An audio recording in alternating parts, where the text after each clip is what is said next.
Good evening, everybody.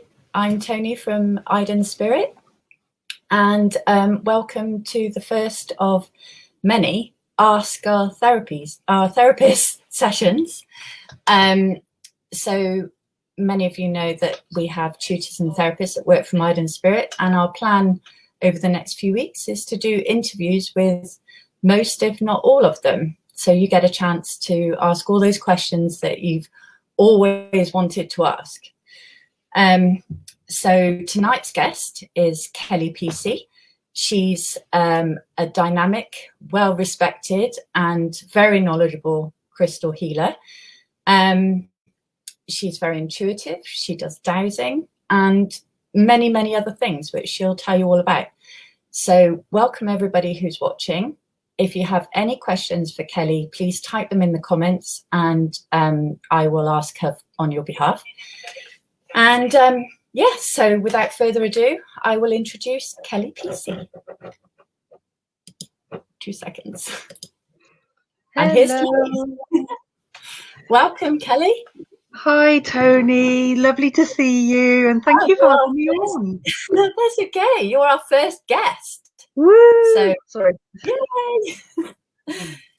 So, we've got quite a few watchers. So, I'll kick off with a really bog standard question that, well, most people kind of ask. Does size matter when it comes to crystals? Oh, love it, love it. Absolutely not. And we let's be honest. I know it's a very human question, isn't it? No, not at all. Some of the smallest crystals can be really, incredibly powerful. You only have to think of things like phenakite, which, they are quite expensive, and you really do only need a small piece. But it's mind-blowing. It really is. So size doesn't matter. We have to remember that when we're working with crystals, we're only really seeing the physical matter. Their electromagnetic fields, their auric field is enormous and much bigger than ours. So if we remember, we're working with the energy of the crystal, the consciousness that it shares. They're huge. So small is fine. Good. And that's great. Carry on, yeah. And also, it's also important that crystals are within our budget, really. It's very easy to go a bit mad, and it's lovely having a few massive pieces, and be a bit frivolous. But actually, we have to think about transportation, and putting those big pieces in your bra is not going to work, is it? Because so many women, not that I do it, or even so many women tell me they're all in their bras. So. Yeah. Well, we have a 40-kilo piece of amethyst in our shop. That would weigh you down a bit. I need a big It takes bra. 2 of us. Seriously back issues then. Seriously bad back issues. Yeah. Definitely. But there you go. So, yeah, definitely. So, Trish Tucker May has asked, what for headache? Sorry, what's the best crystal for headaches? Do you know, quite a prescriptive crystal is lapis lazuli, okay, and also amethyst. And lapis lazuli has got this wonderful rich blue indigo color, okay, which really resonates with the third eye. And it's also got sparks of pyrite, the gold pyrite, and that's traditional prescriptive for migraines and headaches, but also amethyst. And amethyst is color frequency wise, again, it's third eye and crown chakra, and it's about clearing, clarity. And often headaches are about head tension, stress, but also of course dehydration. So whatever you have, make sure you drink plenty of water. So but those are the 2 recommendations. So perfect. But no, good questions. Yeah, Well, the next one is from Denise Hemming, and she asks, what's the best crystal for helping with sleep? Well, okay. So actually amethyst is again, it's a go-to prescriptive crystal, amethyst. But I also recommend something like howlite. And howlite, you know, it's a reasonably cheap crystal. And I don't know, but for me, howlite's a really, really good crystal for getting you off to sleep. And it's a calming crystal. So anything that's relatively calming, to be honest. And amethyst, of course, is calming. It's the softest, isn't it, howlite? Sorry? Howlite is one of the softer crystals, isn't it? It is quite soft, and often it's dyed blue and you know, and then sold as turquoise. So it's relatively cheap, and but yeah, I mean, I actually probably recommend howlite more than amethyst, because amethyst, although it calms the mind and clears the mind, sometimes by clearing the mind, it can, if people are staying awake through overthinking, do you know what you know, then sometimes we want something that's a little bit more sedating, shall we say. So yeah, definitely a crystal. Also, Trish has asked, how often should we cleanse your crystals? Alongside that, how do you know when to cleanse your crystals? Well, do you know, I mean, I tend to, I mean, there's obviously many, many different ways of cleansing crystals. And I have to say, you know, I love the lunar cycle, and in particular, the full moon is a time, you know, that day before the full moon, right up until a good day after, that is a window of opportunity where we use cosmic energies. Okay, by cosmic energies, I mean universal energies. And that full moon actually uses the combination of the sun or solar bouncing off the moon's face and then coming down to the earth. And so it's a combination of solar and lunar energy, and that's incredibly cleansing. So ideally, I mean, I recommend all my students get their crystals out for every single full moon. That said, there's many ways to quickly clear them. Okay, and you can, if you've got tuning forks, if you've got tincture bells, I'm doing that as a kind of, you can imagine them swinging there. You have to use your imagination with this. So tincture bells, singing bowls, and you know what? If you're really good with your voice, why don't you over them? Okay, and this is something that is absolutely beautiful to do.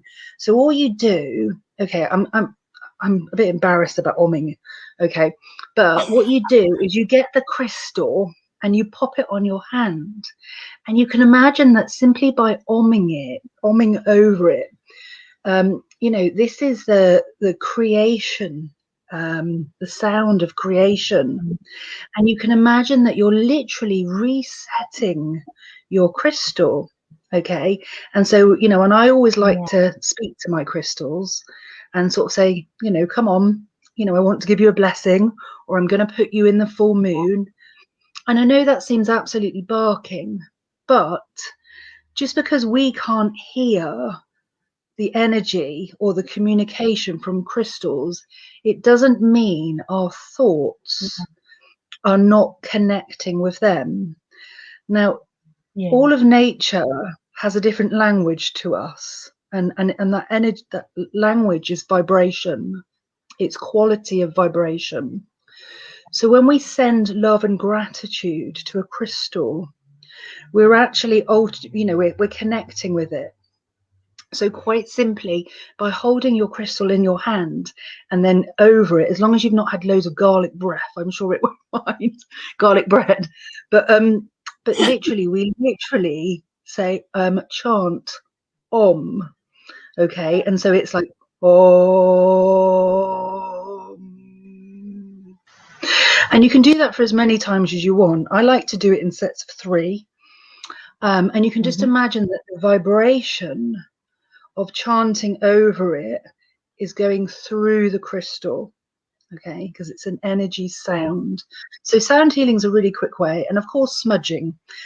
And so I know that you guys have got loads, an excellent selection of Palo Santo and sage, and so literally asking the spirit of the plant, asking the elements of fire, air, to clear it as well. And how do we know when they need clearing? Well, to be honest, like I said, how do we know? It's an energy, it's an intuition. And so quite honestly, it's like, oh, I think my crystals need clearing, or actually they look a bit dull, or they, there's just a feeling in us. So, when you see your dog or and I know, you've got lovely dogs, and you just kind of know when they're not happy. You just kind of know when they're not happy, and it's not like they talk to you like, in the English language, but it's just a knowing and a look, and it's that simple. And so I always recommend the moon. The moon is definitely a must. And then in between times, sound, smoke, chanting, blessing, all good ideas. Perfect. Right. I actually don't, to be honest. I'm looking around me. I have got some crystals with me, but I haven't got any. Have you got any, Tony? We don't have any. Oh. Well, just so you know, you'll have to post a picture. And I must admit, I haven't got any labradorite with me at the moment. But labradorite is a feldspar.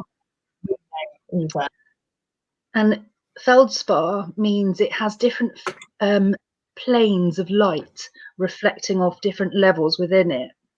And in my mind, when we work with labradorite, we're filling our auric field, our multi-leveled consciousness, with light. So it's tremendously replenishing. And of course, it really does heighten your psychic abilities as well. So if you think of the different levels of your being and see it as replenishing all of that with light, it's amazing. Definitely. Get your labradorite out, Tony. Sorry? Yes. Get your labradorite out.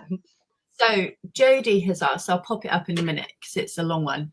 I bought some selenite ones recently, and their energy is beautiful to meditate with, but I find I can't sleep if I keep them in my room, as I wake up with headaches and an active crown chakra. I find their energy quite pure. Any advice for working with selenite? There you go. Yeah, so I mean, I actually find selenite lovely to have in my bedroom, if I'm honest. I do. And I have a big piece. Yeah, and I do recommend actually to some people that if they're, it's like so having a lovely bar under the bed can be quite clearing, and it can keep the energies quite nice and light. However, we are all so different, and I'm aware that some people find it incredibly stimulating for the crown chakra. So in such cases, I would probably have something a bit more grounding with you, something like pyrite. If it's not agreeing with you, definitely get, take it out of the room.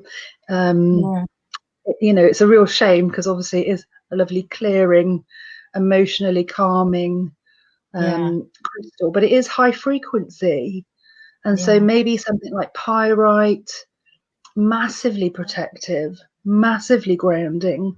Black tourmaline again, really very good. So, but I tell you what is lovely with selenite, if you use it as a wand, and if you imagine that you've got and to me it's like having a feathery brush, okay? And so if someone's saying, oh, do you know what, I've got real aches and pains in my shoulders, and they're really tense, knotted up, and if you're really lovely, you would go behind them with your wand your selenite wand, and just imagine it's like a brush, okay, and it's got little feathery bristles all coming out of it and around it. And then if you just stroke it down by the neck, down the shoulders, and down the back, and also down the head. So make sure you're going down, okay? If you just stroke it down the body, you can imagine very much like brushing your hair, and you're getting all the little chinks of knotted, tense energy from the auric field. That's a beautiful way of really, you know, it's like an auric massage, but with selenite. It's lovely, it really is. And and honestly, you have to get Libby to give you one. I definitely will. Yes. Vicky has asked, I want to give crystals as a gift to someone who is suffering with low mood but also grief. What would you suggest? Okay, so prescriptively, it's very difficult because obviously these are sort of asking questions, you know, what's a prescriptive sort of known, and often, you know, what I do try and say to people is, you know, to intuitively tune in, because sometimes when we prescriptively pick crystals, we're actually limiting what they do. You know, we're assuming that's the only thing that they help with. And of course, you know, we're really only learning all the time. So, but traditionally and prescriptively, Mangano calcite is lovely for grief. As I say, when I say lovely, when's grief lovely? But it's very comforting and it's very nurturing. And what's really beautiful is if you can get a nice carved angel out of Mangano calcite. So it's a really soft pink calcite. It's not clear like normal calcite, and it's just beautiful. It really is, and it really holds the heart energy. And so it's dealing with that loss, and lifting the mood. I would say the ultimate mood lifter is citrine. And yeah, citrine, you know, it's that the happy stone. What are your thoughts on burnt citrine? You I don't like it. No, we don't either. I don't like it. Don't get me wrong. I don't think it's like. Sorry, say that again. Why they do it? Why is it that they do it? It's just a way of, you know, I mean, not many people realise it's you know, not real, you know, citrine, but real citrine is so beautiful. You can really tell the difference, and it's a lovely pale, clear colour, and whereas sort of cooked citrine is very, very bright. And it's not like it's cruelty to crystals or anything, because I don't particularly believe that crystals have a pain body like we do. However, what you are doing when you treat a crystal is you are changing its structure, okay? And you are you know, you are. Sorry, what? It's originally amethyst that they changed. Which is beautiful on its own. Yeah, no, it is, and you know, you see it with smoky quartz as well. I mean, do you know what? If someone bought it you as a gift, it is still a crystal. And it is still a healing crystal, and it still has beautiful, beautiful qualities. But for selling purposes, you know, it's really important that when people buy citrine, that they're aware that it's either real citrine or amethyst that's been treated. Because it will have a very different energy. Okay. And there's also the case that sometimes, you know, it's important that we give that crystal love. So we tend to buy crystals and look at crystals as if they're kind of sorting us out. And that's often why we're drawn to crystals. You know, we have a love for them. And on some level, you know, we feel, certainly when we're working prescriptively, that they're going to help us with an issue. But actually, you know, when you get a crystal, it's about returning some of that love. And crystals that have been irradiated and treated, You know, there is a, I don't know, it's about honoring. And I think, you know, as a species, we have forgotten how to honor nature. Yeah. You know, and so see everything as a divine, you know, being of consciousness, really, you know, and honor the fact that it's made its journey to you. And also remember that we're going to be long gone. You know, we think we're keeping the crystal. Those crystals are keeping us. Yeah. They are keeping us. You know, we are. So, you know, we'll be gone and they'll still be here. And hopefully the next people that own them will love them and cherish them as well. Yes, definitely. So, wow. Marie House, she says, I've said it before, Kelly, and I will say it again. I could literally listen to you talk about crystals all day and night. Oh, Marie. Oh, love you. Bless you. Thank you, Marie. Yeah. I bet you wouldn't say that. My husband wouldn't say that. He tells me to shut up. Rude. Rude. Rude. Where are we? So Daniela Dunn would like to know how to use a crystal grid. And I would imagine that's quite an in-depth answer. It's okay. We'll have a go. Yeah, Daniela is on her start of her journey. It's so exciting. Oh, fantastic. Yeah. Well, crystal grids, you see there's crystal layouts and there's crystal grids. So generally speaking, crystal grids use sacred geometry, okay?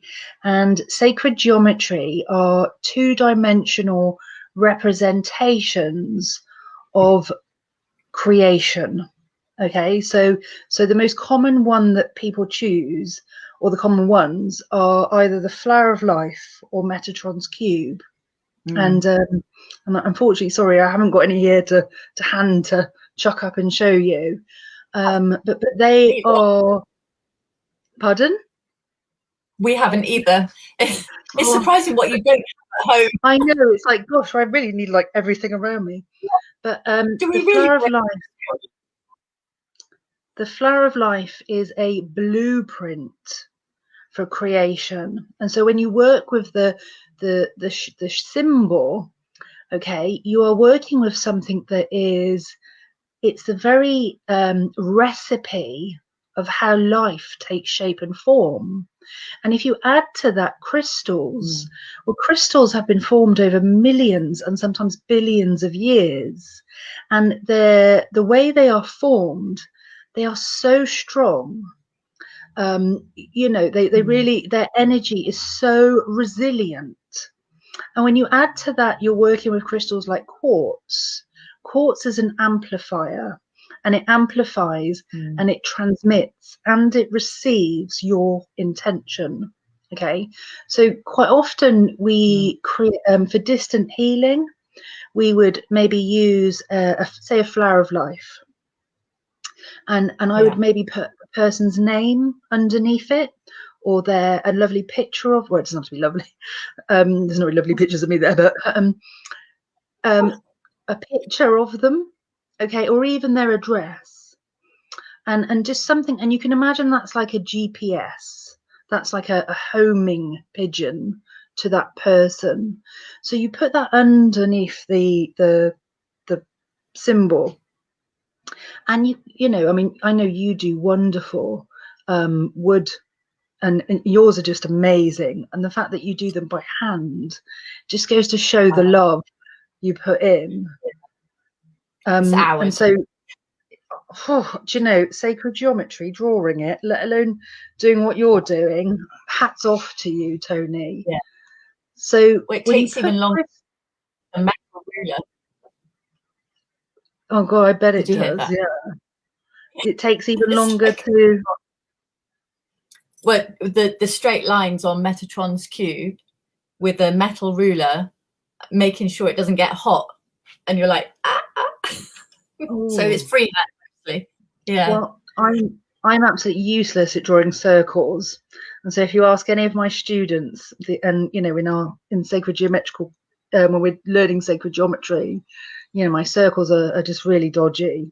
But so the crystals are amplifying, and they are transmitting signals or energies, frequencies, intentions. Yeah. So if I want to send loads of, I don't know, Archangel Raphael with the emerald ray, and I want to put some crystal energy in there, I'm going to work with the flower of life, the person's name, and then I'm going to intentionally broadcast that to them. Okay. And obviously, you know, what I would say to, is it Daniela? Yes, Daniela. What I would say, Daniela, is it's well worth, you know, even if it's not with me, but it's well worth attending a workshop just so you get into the right state of mind before you start doing that. It's really important that we, before we start sending healing to other people, we get ourselves nice and grounded, and we get ourselves connected and protected. So, so crystals are phenomenal for healing, you know, for manifesting, for developing our own awareness of our own blocks. However, it is really important that we practice energy maintenance or energy management, or another word is spiritual hygiene. So, but it's sacred geometry is very, very powerful with crystals. Yeah. Have you got any workshops coming up, Kel? Well, do you know, I did have an introduction coming up with you guys, but You did, I know. in lockdown, it's getting on my nerves now, honestly. Tell us about it. We want you back in our shop. Well, I want to be back in your shop. I want to be seeing people. I know. But as soon as online, or at the moment, I haven't got any crystals workshops online, but that's not to say that I won't have. I mean, obviously, I do the practitioner training, which is with my school, and I do that in Cheltenham. Yeah. However, at the moment, we're not allowed to do any in-person training or in-person workshops or anything. But, you know, I mean, keep a check on my website, keep a check on me on Facebook, keep a check on you, because I'll be with you soon. Yes. Hope so. All that. We'll pop to your website in the comments and pin it for people. But we have got, you know, I have planned a few dates with you to do some stuff this year. And so as soon as we get the go ahead, you know, I'll be in there with my swimwear, as they say. So women around. I'll be there. Yeah, definitely. Denise Hemming has asked, is there one you can put on your body after a bad day to chill you out and get rid of the bad day you've had? So I'm guessing it kind of. Yeah. Just so, do you know, intuitively, as I'm linking to this question, I feel like I'm linking to whoever this person is, Denise. Okay. And in your case, I would suggest smoky quartz. Okay.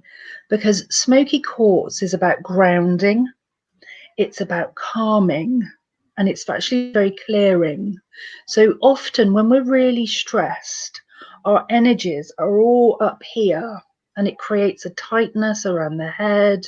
You know, we feel like we can't think straight, we just feel agitated, you know, and it really, you know, our mental body, our aura, and all around our head is just literally frustrated, tangled up, not functioning properly. And what we need to do is we need to bring all that energy all the way down the body. Okay, so literally, if you were to have a piece of smoky quartz, and I would imagine, okay, I haven't got any, or have I? I haven't got any smoky quartz on me, but I've got some quartz. So if you were to imagine that you had some smoky quartz above the head, I can't see myself very good in this, but imagine that you're just drawing your energy and you're pulling it down. So this is like the apex, which is the point, is the wand element. That's directing energy. Okay, so with a smoky quartz point, you're just drawing your energy and you're pulling it down. So just imagine that you're just pulling all of your aura down and take it all the way down through your central channel until you get to your feet. Now, if you can imagine, you point it right down between the feet and you take your energy and you are earthing this cord of light. Okay, you're earthing this cord of light right to the center of the earth. Mm-hmm. And just imagine that all of your auric field is draining.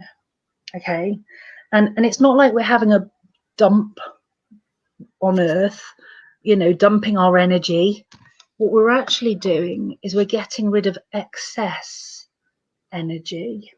Okay, and so the excess stress, we're allowing it just to drain away from the body. Okay, and that's really, really important actually. And so you can imagine it as a bit of a defrag, you know, so you're just letting all the useless nonsense of the day, you know, go away. And just, of course, always ask Mother Earth, like you would ask anyone, person, you know, I ask, please, can you accept this energy and transmute it, recycle it? And obviously always thank our crystals as well. It's a really good, that is to me would be the answer. Yeah. Well, you were spot on, because Denise has said, oh my God, that's so true. That's how I feel. So well done, Cal. Thumbs up. Oh, thank you. I feel like I offered myself. Yeah. So definitely smoky quartz. Yeah. And Denise, you know where to go to get some.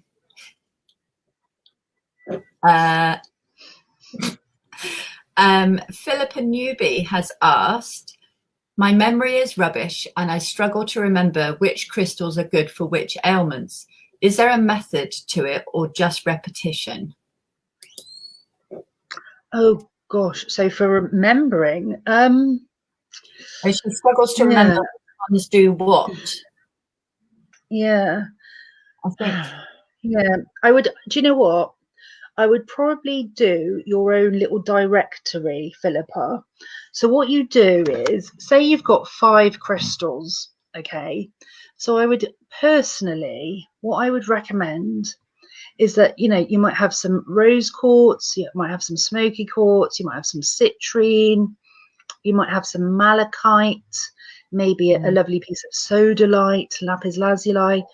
But if you can imagine, you've got your little toolbox and it's a little bit like a first aid box, okay? And I'm not for 1 minute suggesting that crystals are an alternative to first aid, okay? Because if you cut your finger and someone shows you an amethyst, you're probably going to want to shove it up their nose.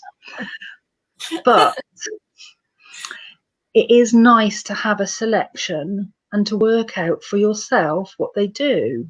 Okay, so I would recommend, say, maybe having, say, 5 to 10 crystals.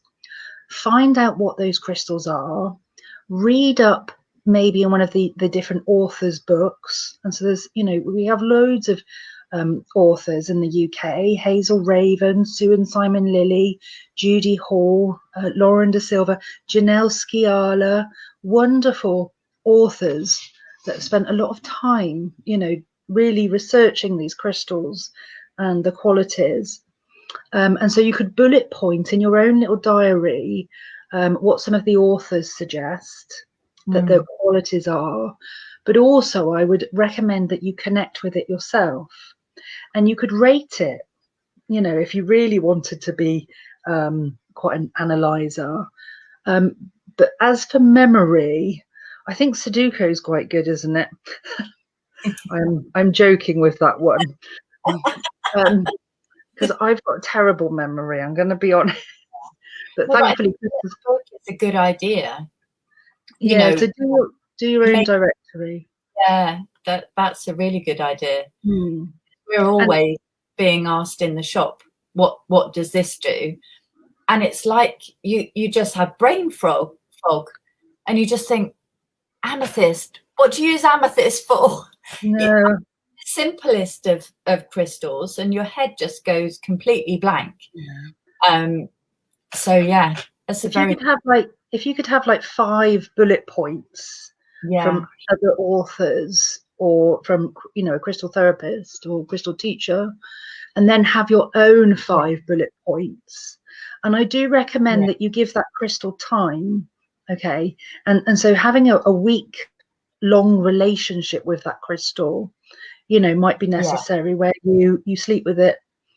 Sounds a bit dodgy, I know, but meditate with it, you know, keep it on you, you know, rate how it's maybe helped you, but always, you know, we have the utmost respect for all crystals, you know, just because, you know, they're really, really old, they're really beautiful, and they really are treasures. So they really are treasures, and they offer so much more than I think we realize. So but yeah, Sudoku, I think. Sorry. No, perfectly good answer, I reckon. Denise passed on her thanks to say thank you so much. Thank you. Has asked, which crystals are good to put in the bath with you to relax? We have to be a little bit careful. Yeah, I've never bathed with crystals. Have you? Oh, Tony, what are you missing out on? You know, I've never bathed with crystals. It's really? it's lovely. We have to remember and be a little bit careful because of the different crystals react differently with water. So if you're going to put your selenite, you are going to cry, okay? Because your selenite is going to start being dissolving and it's going to be damaged. So we do need to, and I tend to say stick with the quartz family, if I'm honest, just so that we're playing safe. So we have to remember that crystals. Sorry? Is there any crystal that ends in "ite", like selenite, malachite, unakite? And isn't that because that's the salt element, isn't it? Yeah, it's the softness of them, and it's also the minerals within them. Okay, so you know we've got the periodic table virtually in some crystals, but certainly something of a hard on, you know, the hardness, which we call the Mohs scale. You know, we want something that's relatively hard, but I would recommend smoky quartz again, amethyst, you know, clear quartz, rose quartz. You know, how wonderful if you had some rose quartz in your bath, got stole some of your neighbour's roses and their petals. You've not got any of your own? Pardon? Have you not got any of your own? Any roses? I live in a flat. I can't buy you some. Oh yeah, right. So, but you could get some lovely rose petals or dried rose petals. Get some rose oil, you know, and rose oil can be quite expensive, but you know, you could get it in a carrier oil, and you can imagine, certainly us women sitting in that bath of love. Wouldn't it be wonderful? And you know, if you had a really decent partner, they'd bring you a nice glass of wine as well. And that is your Valentine's. I make an onion bhaji. And an onion bhaji, if you like. You wouldn't have heard that. Yeah, and an onion bhaji. Happiest Valentine's night ever. Definitely. Oh well, that sounds brilliant, doesn't it? Yeah. So there's a few more questions, but how much longer have you got, Kel? I'm here. I'm here. Yeah, no, I'm here. I'm up for it. Yeah, I'm up for it. Yeah, I'm just going to have a quick slurp of my drink, though, very quickly. That's all right. Well, I've been sipping my coffee. Oh, here we are. Okay. There we go. Perfect. So Lisa would like to know, she says, good evening, going through a very stressful time buying a house currently and having a lot of headaches from it. Which crystal would you recommend? Do you think that would help? Let's just have a look.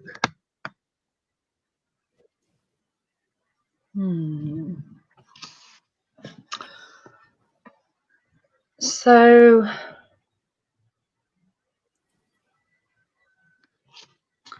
it's all, I don't know, as I'm tuning into Lisa, I feel like she's losing some energy somehow, if I'm honest. You know, there's a sense, you know, almost like a little bit of a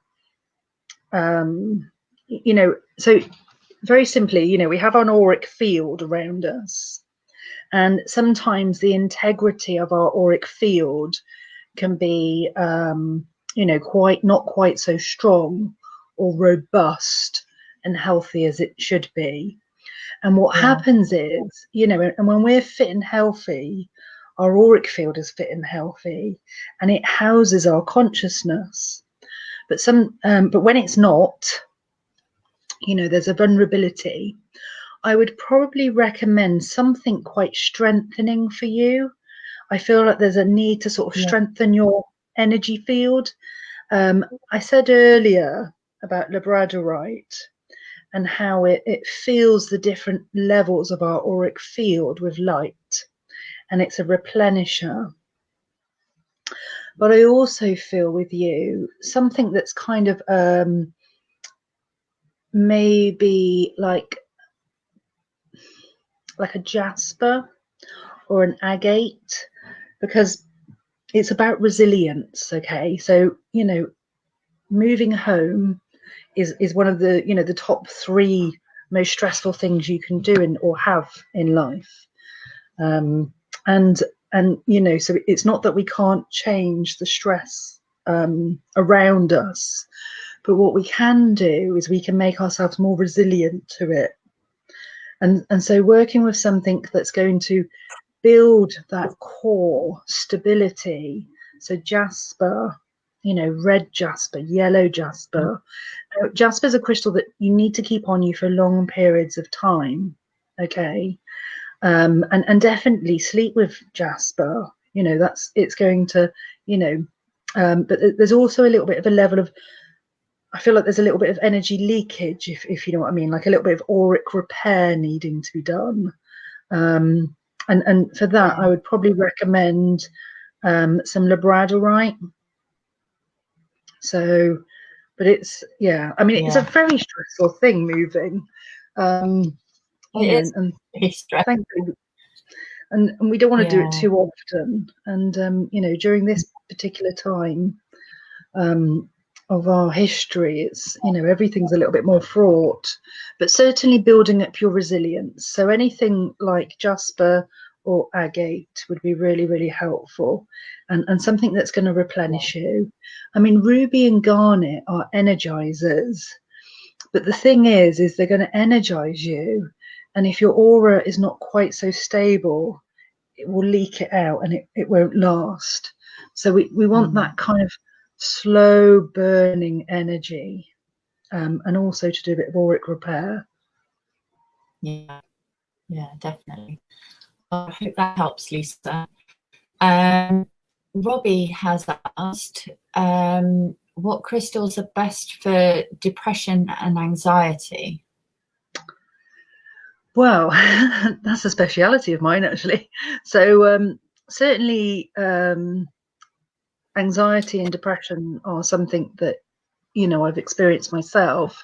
I must hasten to add, not for a long, long time, but it's certainly part of the reason, you know, why I devoted a lot of time to working with crystals, actually.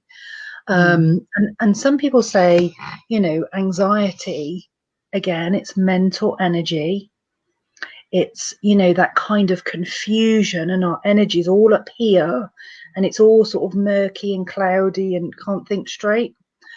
So certainly anything that's grounding, bringing our energy down. And so, like I said for the person earlier, you know, that working with something like smoky quartz, just drawing our energy down. Also working with the selenite brush is very, very good. Get those kinks out, those, you know, the knots of negativity in our auric field. You can imagine them. That's it. That's it. So you, huge. It's so big, it would fit over the screen. There we go. It's like a javelin. it is huge. So, and if you can imagine that you're just brushing that through your own body, but specifically the head, the shoulders, and you know, sometimes stress really gets us in our tummy as well. So just bring it, brushing down our aura, and imagine that the bristles or the energy feathers of the selenite brushes through our physical body. Okay. Some people say, you know, again, grounding, you want to get crystals that are like black tourmaline, obsidian, jet, you know, shungite, you know, as, you know, because grounding's really, really important. The only thing is that sometimes for people that are depressed, they can't, being grounded means to be here in the real, in the now. Okay. You know, part of grounded is about being earthed to the earth, but it's also about being present. And for people who are severely depressed, actually that's quite difficult. They don't want to be here. You know, they really don't want to be here. And so a massively grounding crystal can actually feel even worse for someone, for some people, not everyone. So it's really important that when we ground, we understand, you know, sorry, when we're depressed, what happens is the chakras start to close down. Okay. And so these energy centers, they say, I can't deal with this. You know, I don't want to know. I don't want any more stress. So I'm going to sort of kind of, you know, become hermit-like, you know, and so we start going inwards because we don't want any more nonsense. And gently we need to trust that we can reopen them. So to give someone a massively grounding crystal might, you know, it's really important that we balance that out. Okay. So certainly having a selection of crystals, one of the most important things with anxiety and depression from my own experience is about self-love and self-acceptance. You know, and remembering that we just do the best we can in the moment we're in, and that we can't control the outside world, but we do have choices, you know, and some days we can cope better and other days we can't, but we still have to, you know, be kind and gentle to ourselves like we would do with anyone else who was going through such a difficult time. And so ideally it's about loving ourselves. And understand that anxiety is very normal and depression is very normal, and they're nothing to be ashamed of. You know, 1 in 4 people throughout their lifetimes experience that. And as we know, mental health at the moment is huge. You know, it's a real issue. You know, people are really struggling with the lack of connection, you know, freedom, you know, to see their family, the people they depend upon. And so, you know, think comfort, okay? Think self-love, and you really want to be working with rose quartz, okay? You aventurine, balance. So that's, you know, selenite, again, it's that gentle fluffing away, you know, smoky quartz, drawing our energy down, grounding our fears, but not too heavy.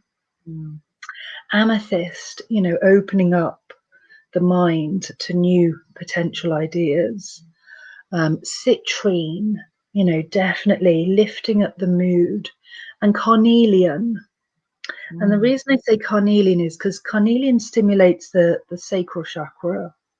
And the sacral chakra, which is just below our belly button, this is where we experience pleasure and joy, the sacral chakra. And often, you know, during depression and anxiety, joy isn't something that, you know, we experience at all, you know. And certainly, you know, this is the problem at the moment with the situation that we're globally in. You know, where is the joy? But placing carnelian on there, this wonderful bright orange colour, there's a level of excitement that it bubbles up. Okay, and this is a problem. We're bored. We're bored. We're fed up, and we need something to stimulate, you know, get us creative. And so anything creative is a really good way of unlocking or actually allowing the troubled thoughts and feelings to pass through us. So just some ideas there. Yeah, no, very good ones.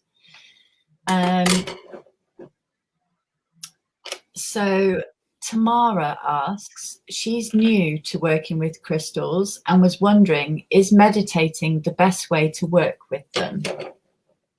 Yes. Perfect. Yes. Absolutely. Yes. And how do we meditate? I can feel it. It's the next question. How do we meditate with crystals? I mean, there's a million ways to meditate. I mean, so how do I recommend? I probably recommend, well, no, I do recommend that when you have a crystal and you meditate with it, you literally hold it against your heart chakra. Okay, so the heart chakra is the bridge between the upper chakras, which are throat, brow, crown, and the lower chakras, which are the solar plexus, the sacral, and the root. Now, this is like a bridge, okay? And so it bridges the physical, the emotional, and the spiritual, and the mental. And so when we place it on the heart chakra, just imagine that as we're breathing in and we're breathing out, just be aware that that crystal's there and your chest is rising and expanding, and then it's collapsing, okay? And then in your mind, as you're breathing with your crystal, again, we spend a moment and we send our love and our gratitude to the crystal. Even if it, you know, we don't realize that it, or, you know, hear a thank you or anything back.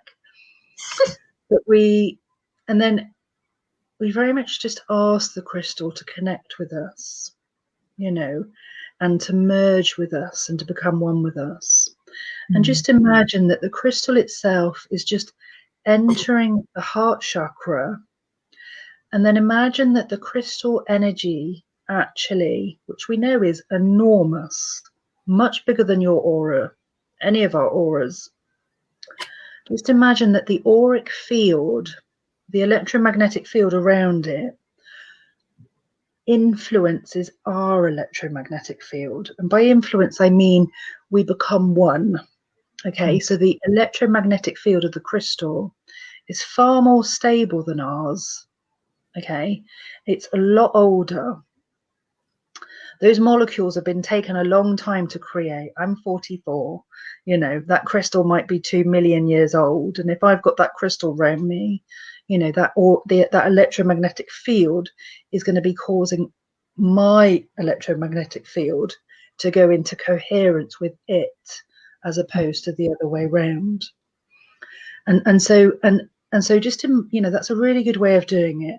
And then you can ask in your mind and just be the witness, you know, just ask, you know, what is it, you know, how is it you are affecting me, and see where your attention goes. You know, is there a part of your body that you find yourself drawn to? Are there colors? Are there symbols in your imagination? Are there, you know, so just allowing yourself to be the witness. And again, don't try, because the thing with meditation is it's lousy if you try. It's usually, you know, it really does take that kind of letting go, you know, very much being the witness and allowing. And anything you receive, anything intuitive, is always a gift of the present moment. The minute you try and get it back, you're like clinging on to thin air, and it's not possible. So it's very much going with that flow of, It doesn't need to make sense, but you are having what I would say an intimate moment with that consciousness. Now, intimate is nothing sexual. It is a togetherness of energy. Okay, and you know, very much, you know, you can stand next to a tree and do that. You know, you can obviously do that, you know, with your pets or your loved ones, or yeah, it's just holding space together. Yeah, perfect. Where are we? Lisa says that the one that's moving house, she says she has lots of red jasper, natural agate, and labradorite, and they're her favorite crystals. So perfect. Yeah, thank you, Lisa. That's great. Yeah, that's good, isn't it? She's halfway there. She is. Isabel Clark has said, "Hi, Kelly and Tony. Are there any crystals that are good for helping you attract a new job? I have a jade necklace someone lent me to help, and I wear turquoise earrings to help listen well for interview questions. But should I be wearing something else to help me answer questions well?" I'll pop it up. Oh, yeah, I might have to read that. I think there's a few different questions in that question. Yeah. That's a good one.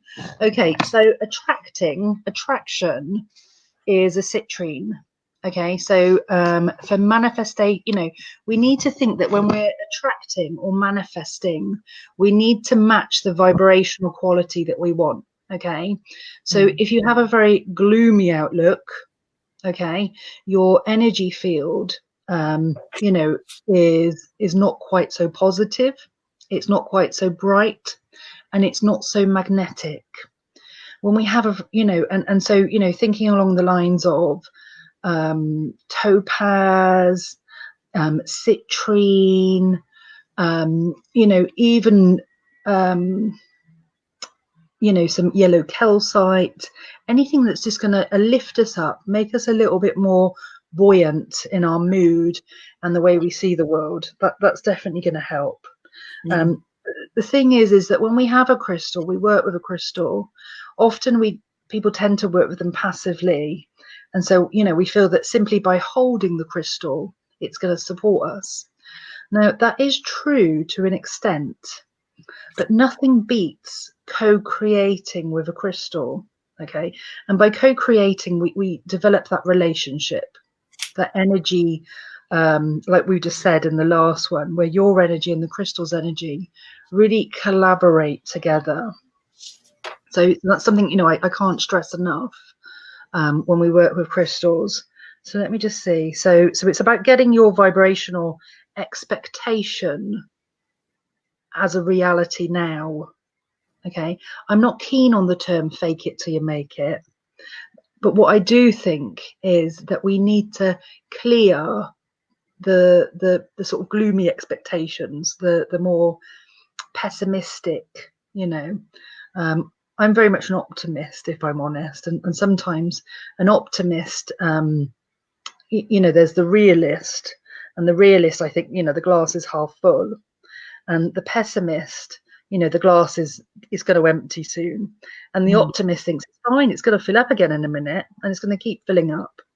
And so it's very much about expecting the very best, but also not being too stuck on what that very best might be. So we need to trust that your soul, when we are happy, we are a magnet, and we attract exactly what we need to create more of that happiness and joy and flow. So it's a flow of grace. So anything, yeah. So I hope that answers that part slightly. And the other part, sorry, jade necklace, yeah, that's, I mean, you know, generally prescriptively, good luck. And I wear turquoise earrings. Yeah, communication.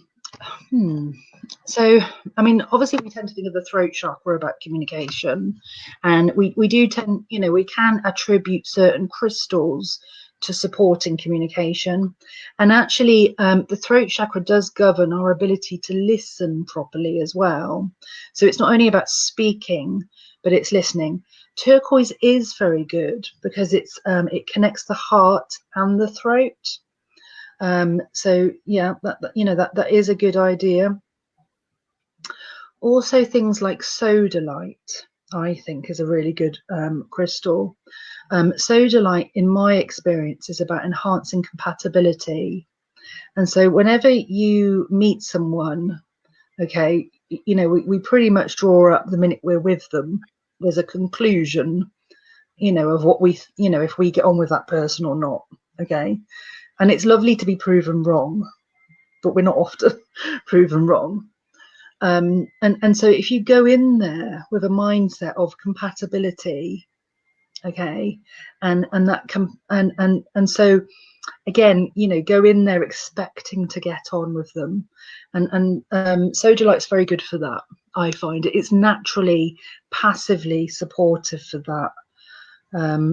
But yeah, turquoise, is very good for speaking, and it's very good for listening. But it's really about your mindset as well. And so getting crystals to support positivity, mental clarity. Yeah, so sodalite, citrine, but long term, not short term, not just on the day, long term. Yeah, definitely. Oh, Isabel, I hope that helps. What else have we got? Catherine Smith, probably just joined and didn't see the first question. Catherine. I think I met Catherine actually. Yeah. Are small crystals just as powerful as large ones? Yes. That goes back to does size matter? No, size does not matter when it comes to crystal energy. So the energy field is enormous and it's so powerful, and crystals work passively, and so ideally, obviously, we want to collaborate with them and connect with them. And when you do connect with a crystal, it really connects with you. Okay. And so it's the difference between sort of walking past someone in the street and walking past that person and saying, hi, thank you, and there's that real engagement. Yeah. So, yeah. And there's some wonderful, powerful crystals. I mean, if you've a small piece of moldavite, can really blow some people's heads off, and yeah. But it's not. It really isn't the size. I bought Libby a moldavite pendant for Christmas one year, and I literally was walking back to the car with it like this. I couldn't have it anywhere near me. I put it in the boot of the car. Made me feel horrible. It really did.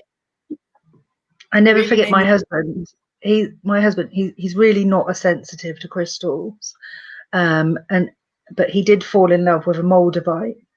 And when I say fall in love, he was attracted to it, and he had the moldavite flush or rush, they call it, and it was and he looked at me, and this was in a different shop actually at the time, and he said to me, I feel really strange. And I was like, what? And I thought he was taking the whiz, because it's that kind of, I don't really get what you're on about, Kelly, so I'll take the mick out of you. And he said, I feel really strange. And I said, what are you on about? Don't be stupid.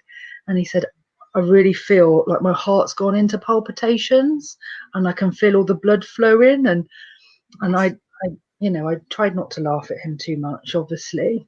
But, and I said, look, actually, you're having the moldavite rush. And it's quite a pokey number, that one. So now he's got two massive pieces next to his bed, next to the side of his bed. So he's obviously not quite so affected now. No, immune to it. Isabel said, thank you so much, Kelly. I will look for some sodalite or turquoise. You can come to us, Isabel, to help. We'll definitely do the connecting with them too. Can't wait for more courses too when we can do them. Best wishes, Izzy. Thank you. Bless her. Lovely to hear from you, Izzy. Yeah, if anybody who there's still quite a few people watching. If you have any questions, there's only a couple more left, so get typing. Otherwise, we'll call it a night.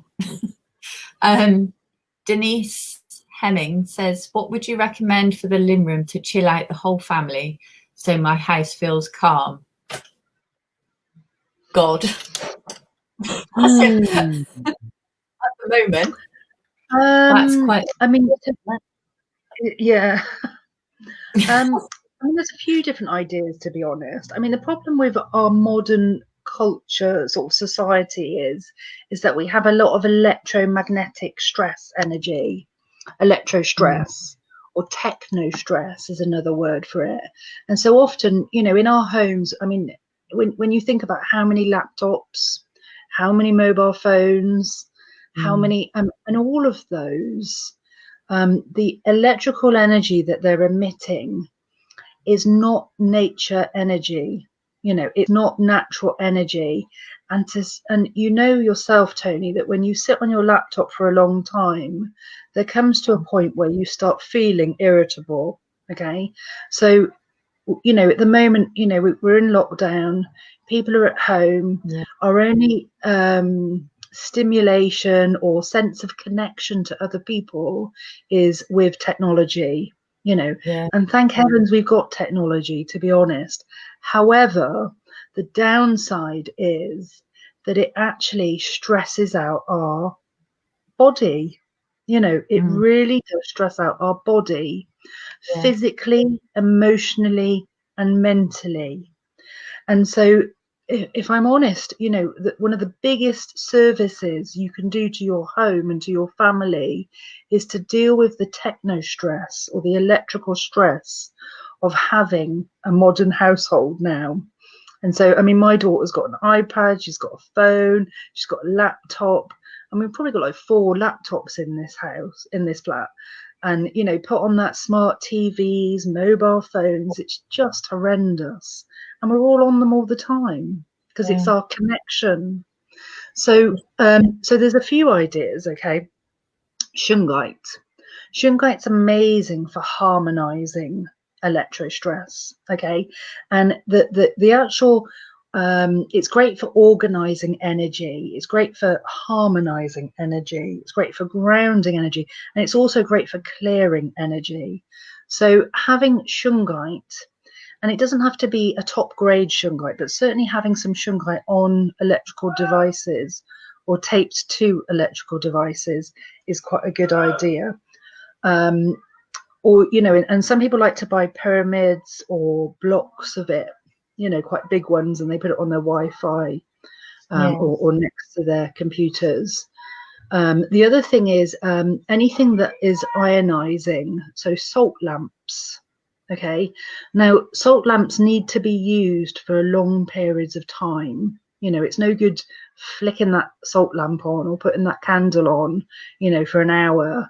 You want to have it on, you know, for a whole afternoon, really, because what happens is with electricity is it changes the quality of the ions in the atmosphere, and that can be detrimental for us.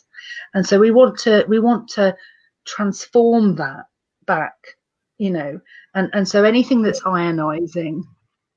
So salt lamps are brilliant. And of course, you know, if you're really, really lucky, you know, get yourself a massive, and it doesn't have to be massive actually, get yourself a nice piece of amethyst, like an amethyst cave, you know. And so, you know, think amethyst cave, salt lamps, shungite, you know, a bit of ambiance, turn the lights down. You know, we have blue lighting, you know, so so really, you know, candlelight, bring down the mood. You know, so yeah, so I hope that answers. Yeah, no, it sounds good. All of those. All of those. Do them all. Yeah. Be so chilled out, you won't do anything.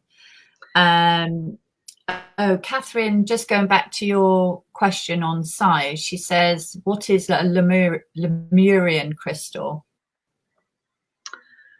I've got a few actually. So let me just see. So I've got a Lemurian quartz here, and I don't know. I'm looking for my camera here. It's not there, obviously. So, where's my camera? There. Oh, I do the same at online sales. It's hard, isn't it? Right. If you can see, God's sake, sorry. If you can see there, okay, there's lots of there's lots of ledges. Okay. So if I just, oh, for God's sake, my own head's in my way. It's the trouble with having a big head. So if you can, oh, for God's sake. So I'm not really doing this justice here. If you can see, there's lines. I'm not going to be able to do sales ever, am I? I'm not going to be on one of those TV selling stations because I can't find the. No, so I do exactly the same. It's so hard. Oh, for God's sake! You could see them, and you can see them as you turn it round. There. Can you see those ledges going across? There, where my nail is. Yeah. So this here. God, now I can hold it. This here is a wonderful Lemurian seed. Now, the theory going is that there was a civilization, an ancient civilization, that had absolutely no density, no body, so that there was no physicalization of this civilization. But the theory being, again, they're part of our ancestry. And so these crystals, the Lemurian seed crystals, are believed to, the Lemurians worked with nature, they worked with crystals. The Atlanteans also worked with crystals. And it's like they have the memory of what they were used for. And they're powerful tools. You can see this is a slightly curved wand. Okay. And by being a wand, the energy is very directed. So the energy, in fact, quartz crystal has a piezoelectrical quality, which means when you squeeze it or you press it, which is why, ham radios were able to transmit energy, was because they would, the crystals, the quartz was compressed to a certain level to get that energy out.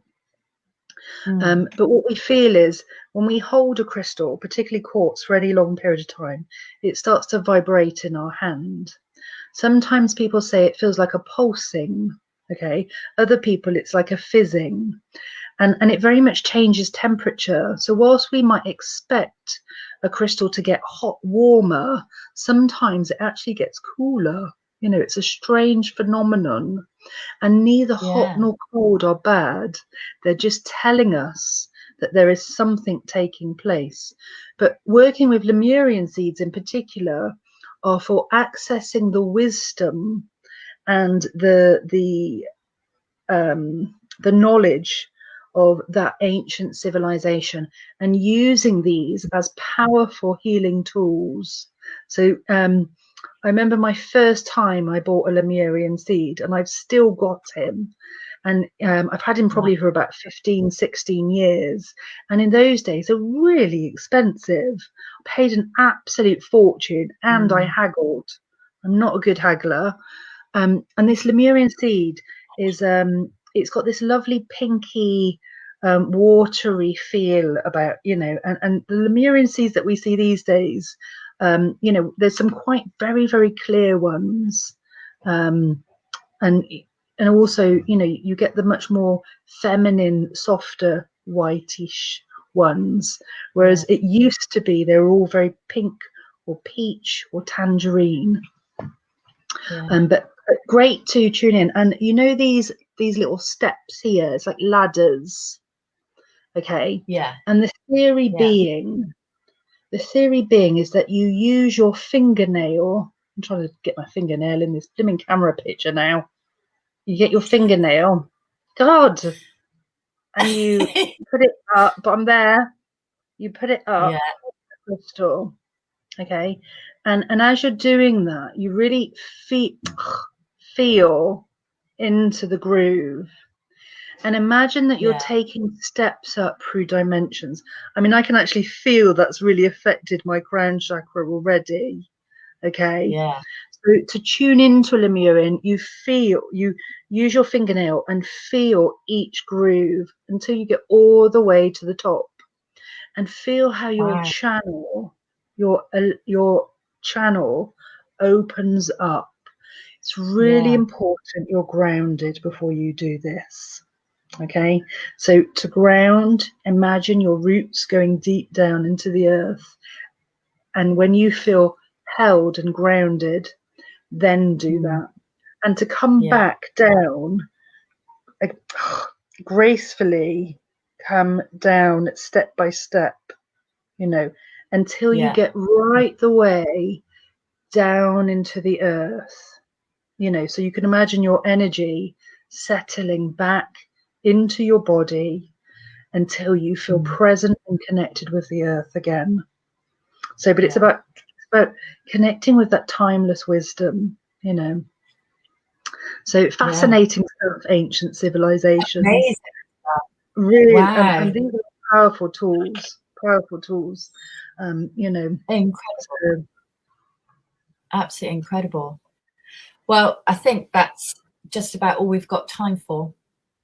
And I would like to thank everybody for watching. And thank you so much, Kelly, for your time and your knowledge and your you're like a walking crystal Bible. You really are. You're amazing. And we love you and we miss you and we can't wait to have you back in the show soon. I know. It's just been such a long ongoing thing, but yeah, I'm really excited and I can't wait to be back in there and to see everyone. And it's so important. Post your website in the comments, and anybody that needs to take things further, or they've got some other things or some courses that they want to book on to, because your Cotswold School of there's so many letters to it. It's a bit of a mouthful, isn't it? It's Cotswold School of Crystal Healing and Awareness. Cotswold School of Crystal Healing and Awareness. But yes, going back to my website's actually being redone. We'll put a link in the.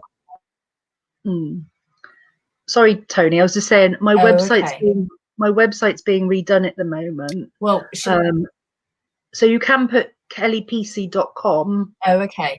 Just put kellypc.com, but it's not up to date. So we're going through some changes. But certainly find me on Facebook and the school. And if you've got any questions, I'm happy to do my best I can. Recommend Sudoku. Oh, I'm joking. That's so funny. You're amazing, Kelly, and thank you so much. And thank you to everybody that's watched and all your lovely questions. They've been a variety, haven't they? Yeah, some really good questions, and thank you to everyone that's taken the time to really ask those questions, because those questions are quite, people really do want to know the answers. They're quite common, headaches, sleep, stress, it's life, moving home, anything that helps. Definitely. Well, thanks ever so much, Tony, and thank you to Libby. I know she's there somewhere. Loitering. Loitering. Probably giggling. Every now and then. Oh, do you? Tend to stay there. Oh, bless you. But really looking forward to seeing you soon. Yeah, definitely. I'll just we love you, Kel, and we can't wait to see you. Too. Lots of love. Thank you. Take care. I don't know how to get off of here. Oh, well, stay there a minute. I'll just tell Okay. everyone what's up next. You can watch if you like. Yeah. All right then. So thanks everybody for watching. It's been amazing, all your questions, and we hope that Kelly is amazing, but her web address is there. Find her on Facebook or pop her a message. She's amazing. She's a wonderful friend and an absolutely super crystal healer. So next week I'm just looking at my bit of paper here, it's very unprofessional. The 11th of February, which is next Friday, we have Ask Janie. So Janie Whittemore is a Reiki master. She does reflexology and havening. So tune in next Friday. Thursday. Oh, sorry, Thursday. God, see, poke from beyond. Tune in next Thursday at 7:30, where I'll be chatting with Janie, and you can ask her questions about her healing techniques and similar to Kelly, really, just with healing. And then on the 12th of February, which is the Friday, is our next live Facebook sale. And yes, Robbie, we'll be selling carnelian and shungite and quartz and anything else. But in the meantime, Libby spent most of the afternoon uploading all our new stock, which arrived this morning. So I think we've got 100 new items. So if you go to our website, which is floating across the bottom of the screen, you can see all our new products. If you can't wait till Friday, go and have a look on our website. And yeah, there's lots of Valentine's goodies. There's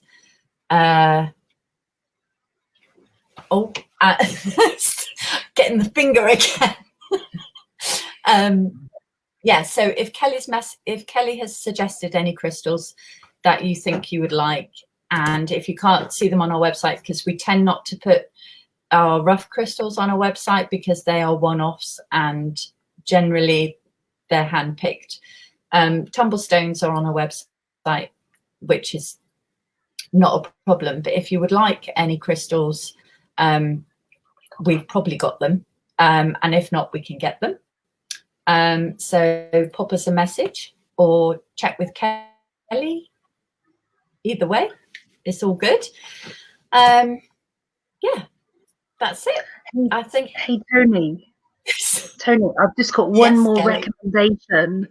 Valentine's. Remember I said the rose quartz thing about the rose quartz in the bath and the rose oil and the glass of wine, not the onion bhaji. It's not everyone's thing. But also ruby, garnet. Don't put those in your bath, but certainly if you want to get the passion and the love moving, and Colbolshan Valentine's Day coming. So think about your women. Oh, okay. You know, ruby, garnet, Colbolshan calcite, rose quartz. Really good to kind of warm up the love. We ruby and zoisite delivered today. Oh, lovely. Oh, lovely. Really nice combination. Very nice. Oh, that's good. Yeah. Rose dilute in your bath. So it's not pure rose oil. Essential oil? Yeah, it's an essential oil. Could you put that in your bath? I would. Yeah, you could. Yeah, absolutely. Suggested it. Yeah, no, absolutely. Yeah. So what's the dilution? What is it, like 5% or 10% or? Yeah. So it's 5%. Yeah, absolutely. So put, a few drops in the bath, nice warm hot bath. Yeah, no, that'd be lovely. Really nurturing. Yeah, makes someone feel special. Nice bath, glass of wine. Yeah. I'm off. I'm gonna go do it now. A week early. Good for you. Thanks ever so much, girls. It's been an absolute pleasure. Thanks, Kelly.